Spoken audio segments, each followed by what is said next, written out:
from the heart of where innovation, money, and power collide. In Silicon Valley and beyond, this is Bloomberg Technology with Emily Chang.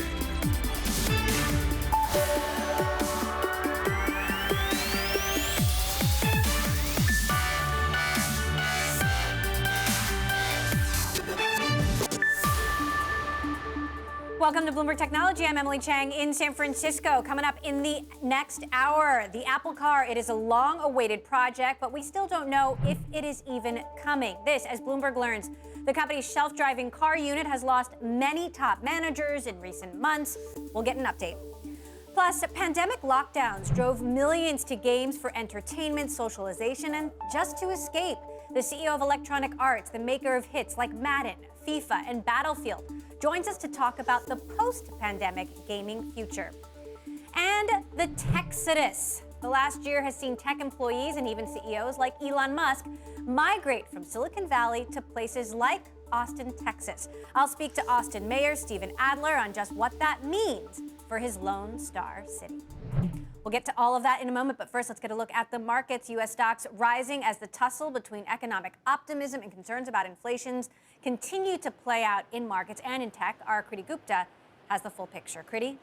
Well, Emily, let's just start macro here. I mean, if you look at where prices closed, you'd say, well, today was actually a very boring day. I mean, check this out. S&P 500 closing up 0.1%. The NASDAQ 100 not very much higher. A little bit of excitement here in the semiconductor index. We'll be talking about that later in the hour.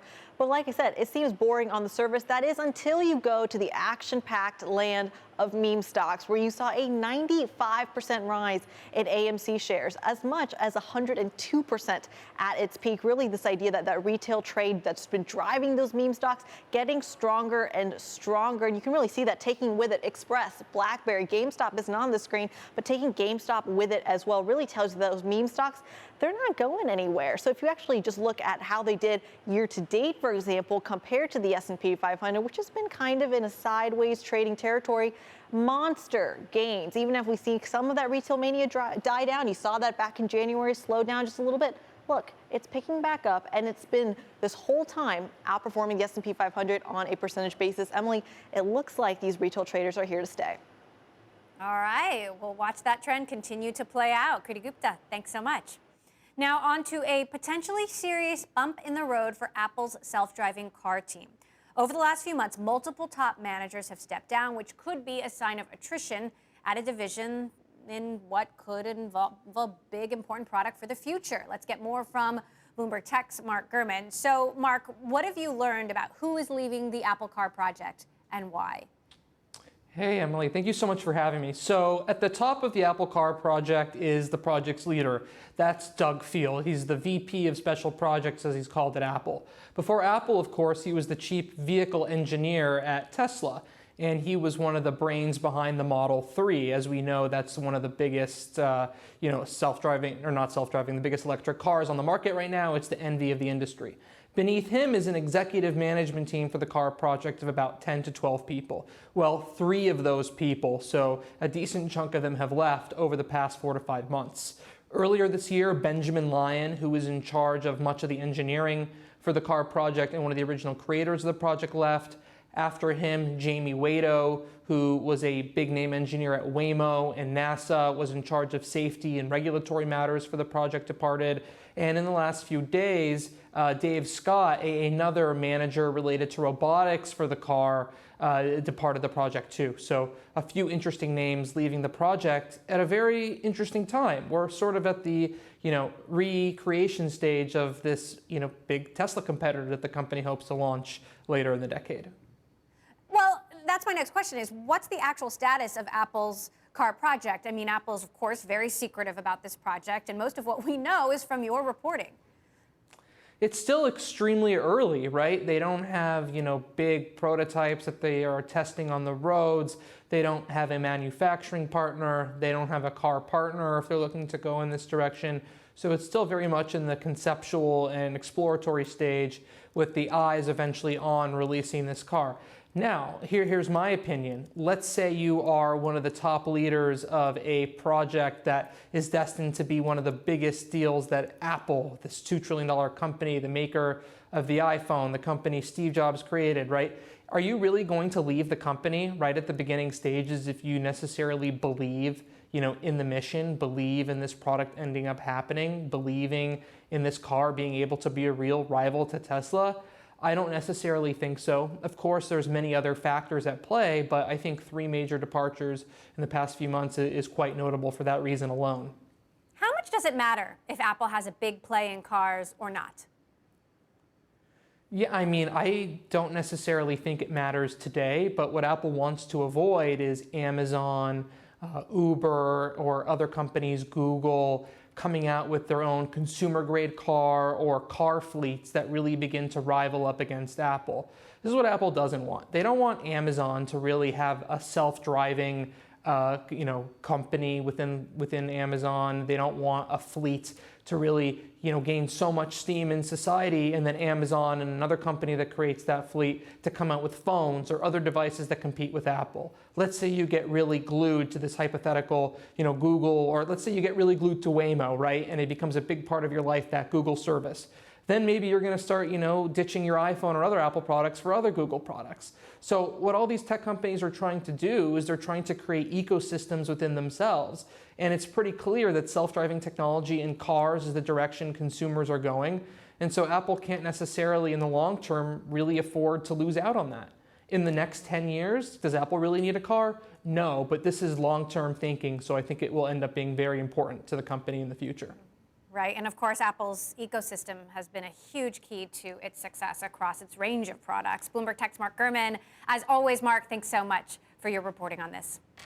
Meantime, Facebook has introduced a raft of new online tools to help businesses emerge from the pandemic. The social network revealed the programming updates at this year's all-virtual F8 Developers Conference. The company has been trying to bolster online offerings for businesses as they also navigate the reopening of in-person shopping, a priority for Mark Zuckerberg. When developers have access to the right tools, that they can build things that create value for everyone, whether that's social experiences that bring people joy, or new ways for businesses to stay afloat during a crisis. Coming up, Zoom shares falling despite strong first quarter results and guidance beating estimates. We're going to talk to CFO Kelly Steckelberg about her outlook for the company's performance in a post-pandemic world. This is Bloomberg.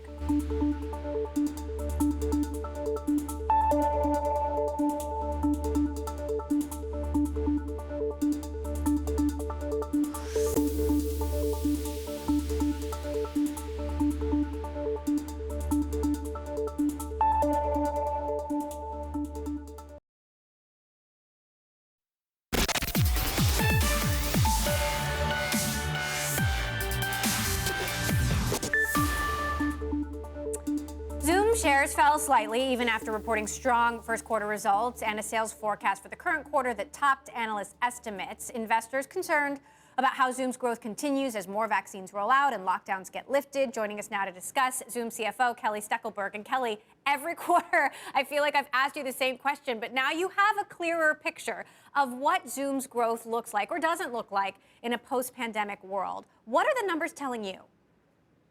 Well, I think what we all know for sure, right, is that we're never going back to a world the way that it was before. And Zoom is very honored to have kept people connected through this pandemic, these last 15 months. But we're also excited to be able to now enable people to work flexibly, whether people want to work remotely or in the office. We're going to be there. And we're really evolving from being this killer meetings app to being the platform and the communication hub for our customers. And all that is going to lead for long-term potential growth for Zoom through meetings, through Zoom Phone, Zoom Events, which we announced last week, and then Zoom Apps, which is going to be generally available later this summer.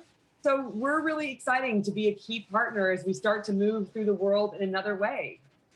So what do you have to say, Kelly, to the investors who are still concerned, who just think that Zoom can't possibly continue to grow like it has? And yes, the world is changing, but it hasn't stopped changing yet. And we're getting closer and closer every day to normal, or what it was. Yeah, I mean, we're really pleased with the numbers that we announced yesterday, 191% year-over-year growth and guidance for the year approaching, $3.9 billion and 50% year-over-year growth. And then we also announced we had our largest enterprise deal ever in the history of the company yesterday with a large financial institution. So we see continued strength and momentum in the upmarket. We're really excited about Zoom Phone, which beat our internal targets for Q1. And then, of course, international continues to be a really strong point of growth for us. So all of that combined together, with our platform positioning really leads to long-term potential for the company. Well, I wanted to ask a question about international because it is making up a bigger portion of the pie. Can you give us some color on where you expect the growth to come from internationally, given these new trends? Yeah, so what we've seen happen over the last year is an acceleration of video communications globally, as well as an increased brand awareness for Zoom specifically. And that has really led to increased adoption globally, which has meant we're able to hire salespeople more quickly in the markets.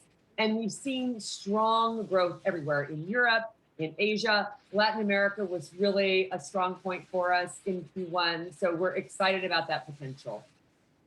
Now, obviously, Zoom has empowered this whole remote work revolution. And as companies make these big decisions about whether to come back fully or hybrid or not at all, Zoom is going to be a critical tool for them. I'm curious what Zoom's philosophy is internally. Are you going to allow remote work indefinitely or hybrid, or are you expecting employees to come back in the office full time?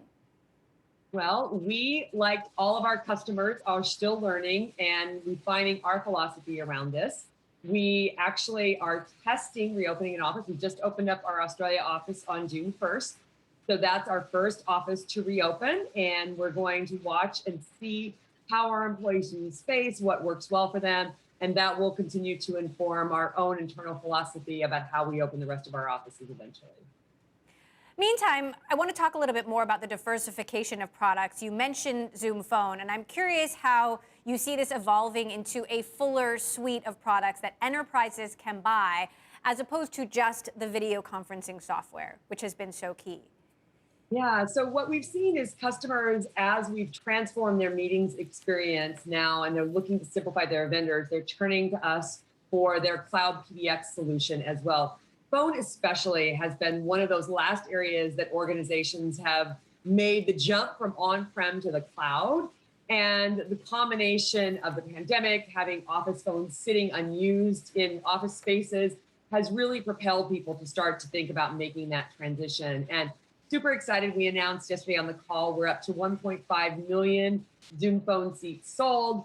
And that's really exciting momentum that we see for us. And then if you combine that, you think about as people are moving back to the office, the combination of that with Zoom Rooms, and then of course we have a Zoom Chat product as well, you start to see this full communications platform that Zoom has to offer. So take me to 2022, Kelly. What does the picture look like then, when we're out of this sort of, hopefully, messy middle time, vaccines still rolling out, companies still trying to figure out what kind of company and workplace they want to be? What does 2022 look like for Zoom when some of that has been clarified?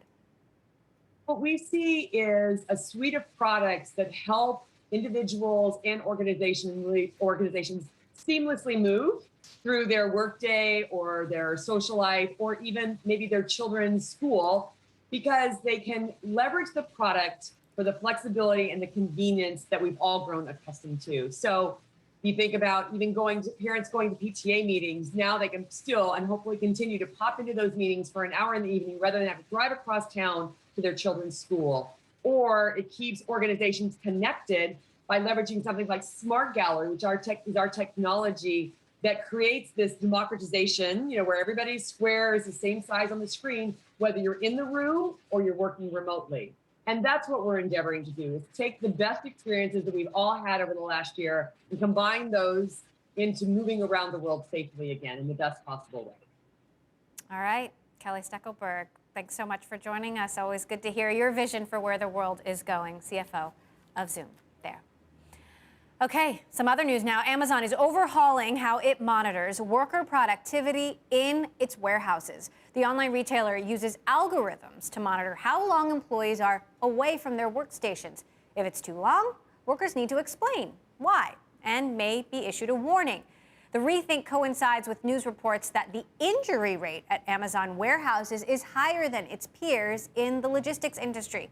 Amazon says the productivity calculation will now be made over a longer period of time. All right, coming up, the coin that claims to be greener than Bitcoin. It's called Chia. How does it work, and is it really better for the environment? That's next. This is Bloomberg.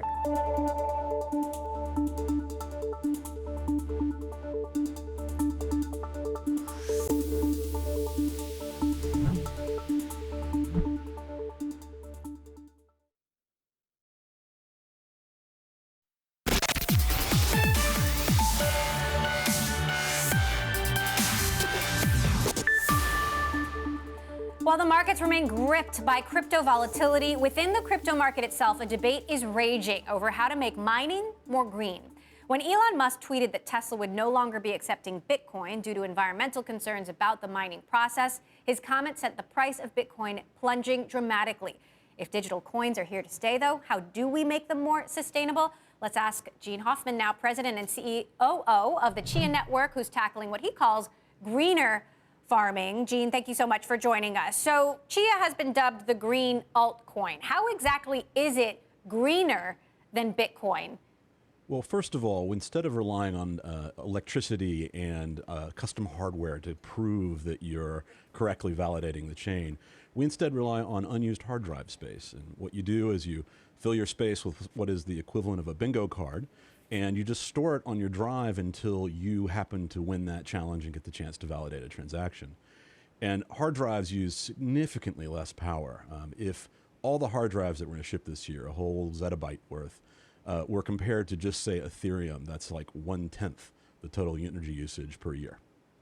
So if Chia really takes off, though, then doesn't that create a need for more storage, a need for more hard drives, which ultimately creates more waste, and then that's another problem for the environment? Well, look, there's two things that are important here. Thing one is, better than what? A bicycle is much more efficient than a Tesla, but that doesn't mean that we don't want Teslas to compete with SUVs. We are a much greener alternative with more security, in fact, than both Bitcoin and Ethereum. We have about 500,000 nodes compared to Bitcoin's 40,000 nodes. But actually what we're doing is we're putting used hard drives back in service. When Facebook or Box gets to the 4-year end of life of those drives, they get sold to recyclers, and what's been happening is our farmers have been buying those, and instead of them going to a landfill, are farming them. So you just announced plans to go public, and as I understand it, the plan is to become an exchange, a broader payment system. Can you talk to us about what the overall ambitions are? Yeah, we believe that blockchain should have gotten product market fit in 2017, but there were regulatory problems, and the functionality that was available on most chains really wasn't yet ready for enterprise or government adoption. Our new on-chain programming environment, Chia Lisp, is very much designed to support things like central bank digital currencies, distributed exchanges, so things like carbon credit markets, later equities. And one of the things we did very differently is we've taken the company form to drive the adoption of a blockchain. We expect to build kind of a Red Hat business where we're supporting the adoption of blockchain infrastructure for the people who need it. And our strategy to go public is very much a product strategy. For a lot of companies, going public is an exit. For us, it actually helps clarify the regulations. It kind of makes it more clear that this is our equity versus these are our coins, which are a commodity. And it also allows our users to, for example, use our equity to shield themselves from some of the coin volatility that these coins often have. Now, there's been some backlash against Chia for being a for-profit company, backlash around the timing of the IPO. Chia's founder, Bram Cohen, also the inventor of BitTorrent, recently tweeted, "I'd like to emphasize we aren't selling any tokens, have raised money under normal investment terms, and Chia is not a security. Some community members are being obnoxiously entitled and should knock it off." What's your response to the pushback? Well, we are trying to build a real community of civility and actual interest in the technology. This is a 30-plus year opportunity, and we're no rush to try to be there first. What we want to do is to actually go and solve the real problems people have. Things like being able to transfer money between banks in 2 different countries. Things like sending money home to Guatemala. These things should be easier to do than cash. They should be cheaper than they currently are. And those are the things we're really focused on. There certainly is a bit of a gold rush effect where people want to get in early for Chia farming. And Chia farming is very approachable. It's not super easy, not yet, and we will make it easier. But I think there's some frustration, and especially around detail, which is pooling, allowing people to kind of share their rewards. But we're going to have that for people very shortly. You say it's greener than Bitcoin. Is it greener than Ethereum too? So the thing about Ethereum too is that, well, it's going to be available in 3 months for the last 2 years. We don't think proof of stake is actually secure when you start talking about intergovernment kind of competitions. Proof of stake has all sorts of problems that really Nakamoto consensus, which is what Bitcoin is and which we are evolved from, really fixed. There are problems like every proof of stake chain is available for 50.1% of the value of the chain, and if you were to buy it, you own it for the future. Where like Bitcoin or Chia can recover from a 51% attack and keep going. Now, obviously, there's been a lot of volatility in the crypto market in general, but the Chia coin itself has been super volatile since launch. What do you make of that? Well, I think it was trying to find a price, and I think it has now found a price. If you kind of look at it over the last 2 weeks, it's been in a, call it $600 to $1,100 range. In crypto, that's a narrow range. For other folks, that's not as usual a range that they're used to. So I do want to ask you one last question about Elon Musk. You mentioned Tesla earlier, and obviously Elon Musk has had a lot of influence on price fluctuations over the last several weeks. Do you think that's a good thing, or is that unhealthy? Well, I think at least Elon was looking at the right issues, which are that cryptocurrency is the way of the future, but that there are real concerns around the carbon footprint that Ethereum and Bitcoin have today. But I will say it this way, celebrities will be celebrities. We're very much more focused on actually getting this blockchain adopted by real users.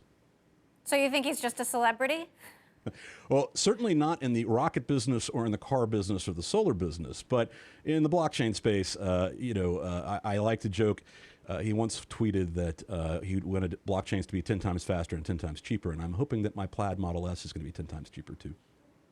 All right, we'll have to see if he tweets back at that response. Gene Hoffman, Chia Network President and COO, thanks so much for joining us. Coming up, it was a banner year for the video game industry as lockdowns across the globe kept people indoors and on screens. We're speaking to the CEO of Electronic Arts next about the next chapter of gaming post-pandemic. Does a new generation of gamers stick around? This is Bloomberg.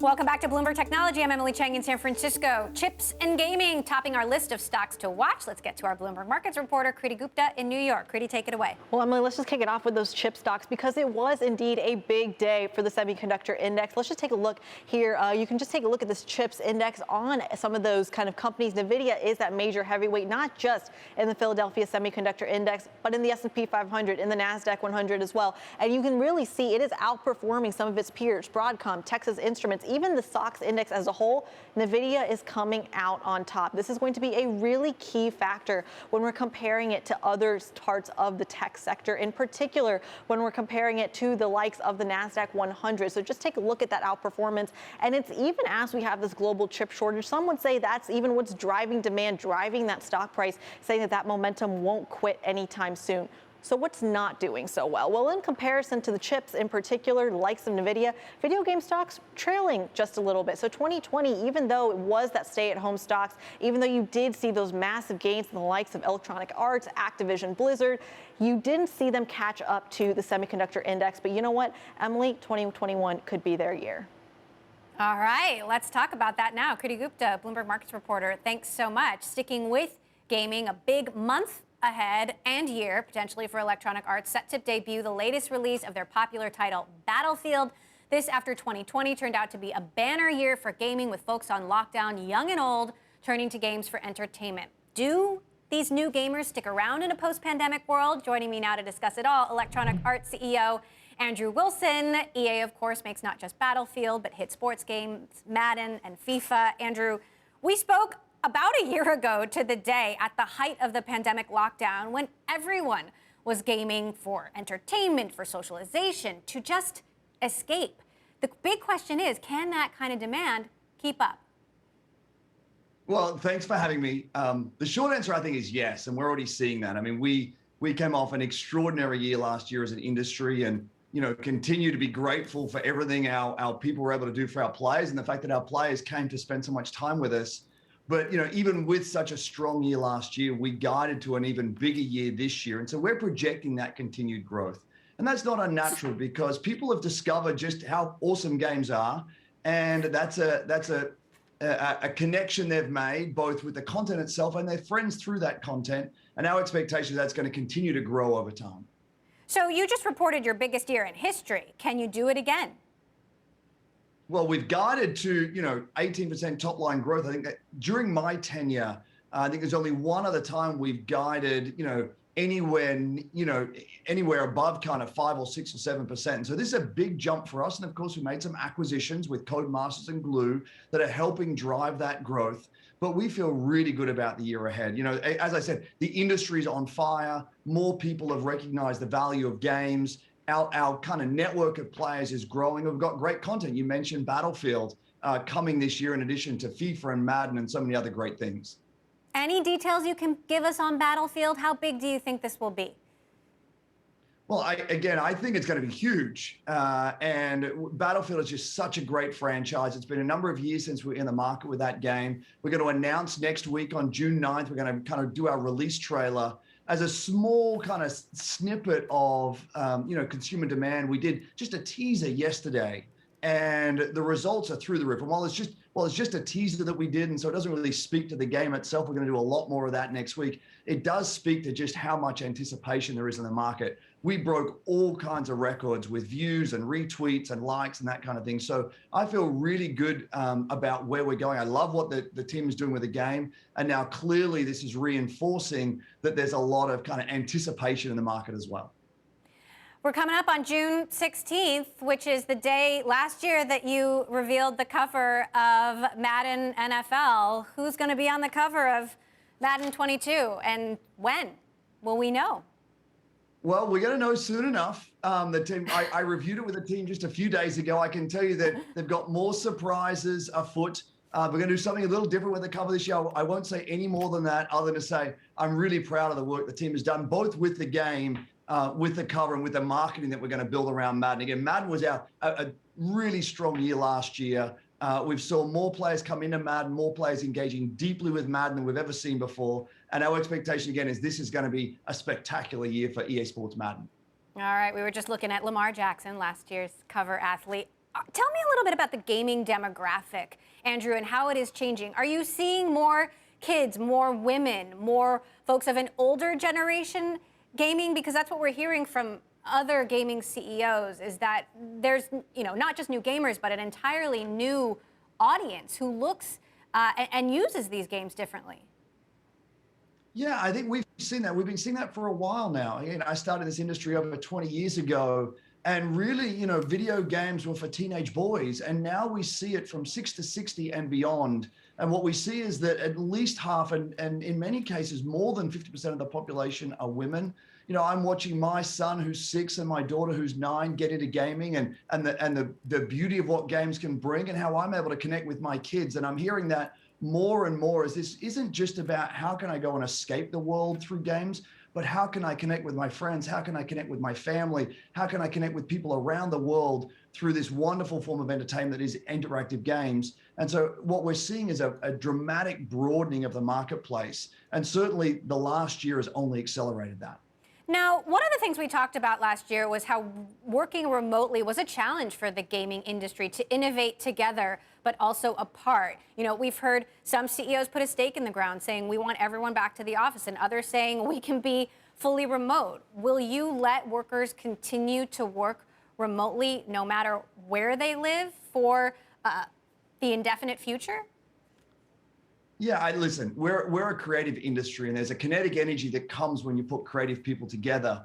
And so on balance, I think that many of our people will work together in EA offices most of the time. But what we've also said is we've learned so much in the last year, and we're going to be flexible. We're going to work with teams about what makes sense for them. And I don't think there's going back to the same as what we were, but I also don't think in our industry we're going to see a world where everyone is remote all of the time, because there is that kinetic energy that comes from putting creative people together. But we're going to work with our teams, and what we're hearing on balance is that most people really want to come back together and create great entertainment.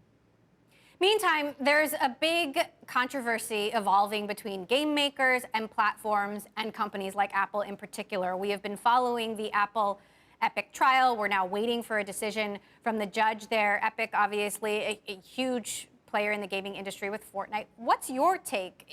Do you see someone in the right and someone in the wrong there? I would tell you, we have great relationships with all of our platform partners. One of the great strengths of Electronic Arts and why we are as strong and a market leader like we are today is we've been able to establish and build those relationships in kind of a platform agnostic way since our very beginning.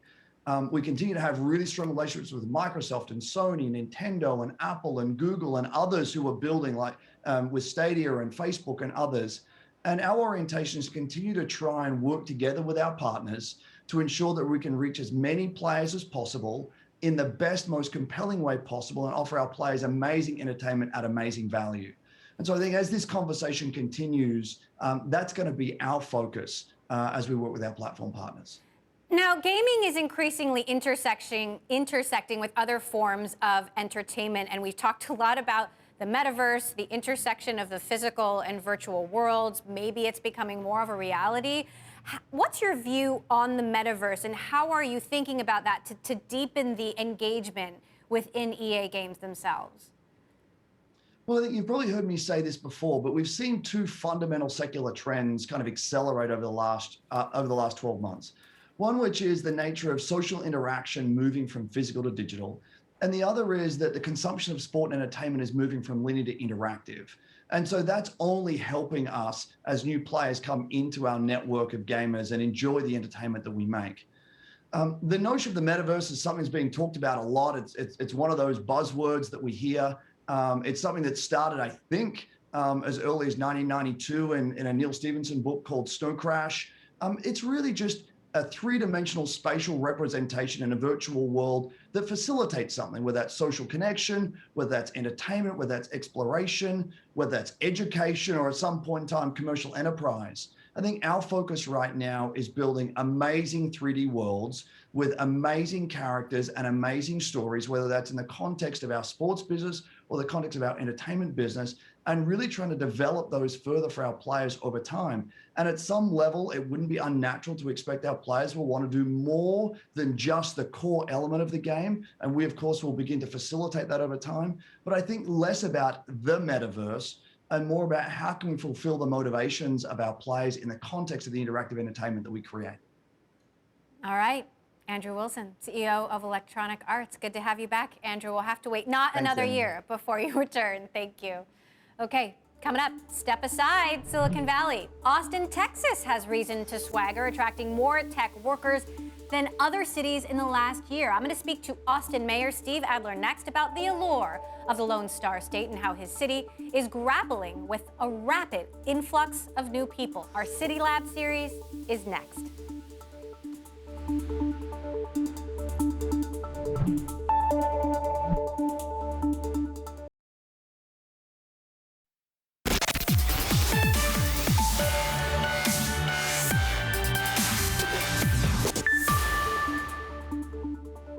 If we learned anything in the last year, it's that working from home and even choosing where that home is, new options being embraced by millions of Americans. One of the beneficiaries is Austin, Texas, which saw many Silicon Valley expats settle in the capital city limits.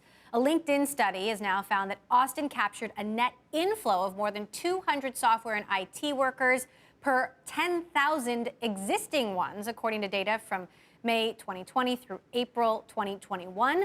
The Lone Star State has also welcomed tech companies like HP, Oracle, and Palantir, and then, of course, there's Elon Musk buying up more and more land. With more on the trend and how the city is responding, Austin Mayor Steve Adler, the latest guest in our City Labs series. So, Mayor Adler, I'm coming to you from the competition here in San Francisco. Tell me, what does Austin have on Silicon Valley? You know, I think that in the pandemic, you know, it could be as simple as people looking for a less expensive place to live. San Francisco is a great town too.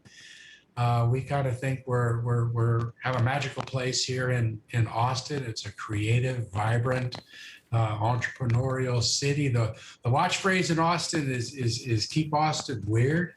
And I think that means that it's okay to be different here. We have a greater tolerance for risk, taking than most cities that I've ever been in. And that ability to be able to try something, to think outside the box, to not get punished if things don't go well the first time is something that I think attracts folks in the tech industry, startups. That's why there's more startups per capita here than I understand anywhere else. It's just a place where the people that self-select to live here are people that are easy to get along with. My producer, Allison Weiss, just suggested you change the saying to keep Austin wired to promote the new tech ecosystem. I'm just going to let you think about that one. But do you have any idea of how enduring these post-pandemic moves are? I mean, obviously, now that people can work and live anywhere, do they stay in Austin or do they change their minds again? You know, I'm not sure, but, you know, Austin's growth really isn't tied to any one particular kind of person that, again, is choosing to live here. I think Austin has been the fastest growing large metropolitan area for the last 10 years. Frankly, when you look at the rate of growth in Austin, it's pretty great, but it's been constant since the 1850s. So there's probably something in the water here. I think that a lot of the trends we're seeing associated with the pandemic are going to be things that last. I still think people are going to want to work downtown. I still think people are going to want to travel. I still think people are going to want to be around other people while they're doing the work and trying to be creative. But I also think that there's going to be a greater reliance on working from home or working from remote places. It has its place. It's not a substitute, but I think it's a value add. Elon Musk, meantime, is buying up more and more land in Austin. Have you talked with Elon, and what do you make of his moves? I did have the opportunity to visit with him when he was looking at bringing his plant here to the Austin area. Seems to be real bullish on Austin, creating a lot of jobs. He is talking about creating a lot of housing at the same time, and I hope that he does that because with people coming, and while that in so many ways is a good thing, our economy is coming back quickly. Here we have one of the lowest unemployment rates in the country. We're creating more jobs than most other places in the country. It comes with challenges. And one of those is we don't have a housing supply to be able to keep up with the numbers of people that are here. That's driving up housing prices. So ours is, I think, the fastest, greatest appreciating housing market in the country, and that's not good. So we have to be increasing housing supply, and I hope that Elon and other big companies that are coming here will help us with that. Do you see yourself in competition with other cities like, let's say, Miami? You know, not really. You know, Miami also is a great city, and I'm friends with the mayor in Miami, who I know is working really hard to bring people to Miami. My sense is that people self-select to live in the city that feels best to them, and you know, somewhere that really likes Miami probably isn't going to be as happy in Austin, and vice versa. They're different cities with different cultures and different attributes.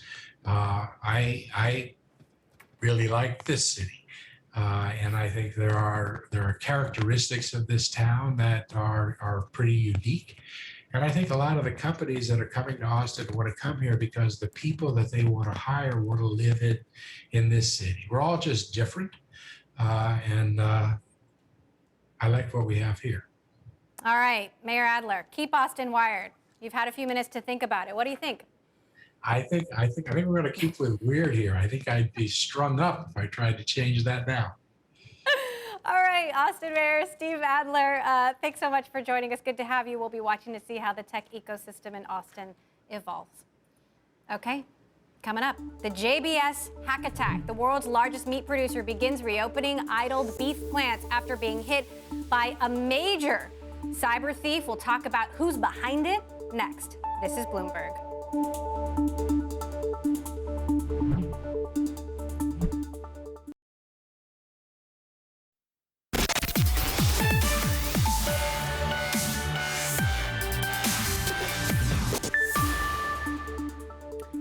Elon Musk is known for moving into new markets.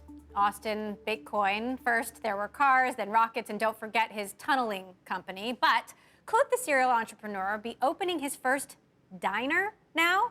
Yes, you heard it right, a diner. Tesla has filed an application with the U.S. Patent and Trademark Office to use its T logo, among others, for use in the food industry. The application states it's for use in restaurant services. 3 years ago, Musk tweeted about building an old-school drive-in diner in supercharger locations. We're going to continue to follow his appetite for this endeavor. Meantime, a surge in cyber attacks. JBS, the world's largest meat producer, is working now to reopen its plants and says systems are coming back online. But according to a union official, the hack forced a shutdown of all of the company's U.S. beef plants, which account for almost a quarter of American supplies. Bloomberg has learned a Russia-linked hacking group was responsible here. I want to bring in Bloomberg's Eliza Sebanius to explain what we have learned. Eliza, we now have some attribution. Tell us more about who we believe is behind this. Absolutely. So recently, the FBI confirmed Bloomberg's reporting that this group called REvil was behind the attack. This is a group that deploys ransomware. They basically provide infrastructure and services, and then they work with criminal hackers who carry out ransomware attacks using their services, and then together they split the profits. This group is also known among ransomware actors as a group that will threaten to leak data. So in some cases, a criminal doing ransomware will just encrypt data and demand a ransom for the return of that data. However, this group is known for also demanding a ransom in exchange for not publishing the company's data online. Meantime, I can't even keep track of all the hacks that have been happening. Other hacks announced today, not just JBS, but Fujifilm, Massachusetts and Nantucket ferries, the MTA, or the New York transportation system. What is behind this? I mean, so many different targets and so many at once. Right, and of course, you know, the Colonial Pipeline attack just weeks ago. I mean, ransomware is really the huge problem right now. I mean, during the COVID pandemic, it was hitting hospitals, and now we're seeing it in manufacturing and transportation and pipelines.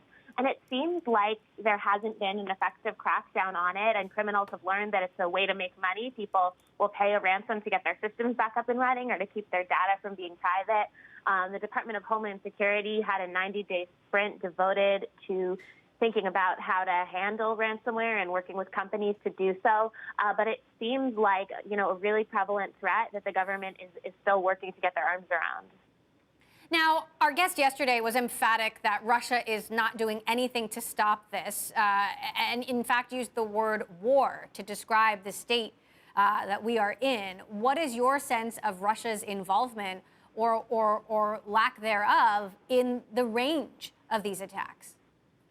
So in speaking specifically about the group that carried out the attack on JBS, talking to cybersecurity experts who follow that group, they say they seem to be criminal hackers out there to make money. However, you're right that Russia and criminal hackers often have a kind of murky relationship where it's hard to know, you know, who's providing, like, if the country is providing safe haven, if they're working together in some capacity, if hackers are working for the government during the day and working as criminals by night. So it's a very complicated ecosystem. One thing that a lot of people that I've spoken to have called for is the U.S. taking additional action to crack down on countries that provide safe haven to hackers, because they say, you know, if you're a country, you can't allow these criminals who are disrupting, you know, the U.S. economy to operate freely from your territory. All right. Well, we'll see what happens tomorrow. Bloomberg's Eliza Sabanius, thanks so much for keeping us posted across all of these developing stories. Meantime, another story we continue to watch. Etsy is buying secondhand fashion app Depop for $1.6 billion. It is part of the online marketplace's push to expand its customer base and attract younger users. Depop has become one of the most popular e-commerce sites among Gen Z consumers in the United States. About 90% of its users are under the age of 26.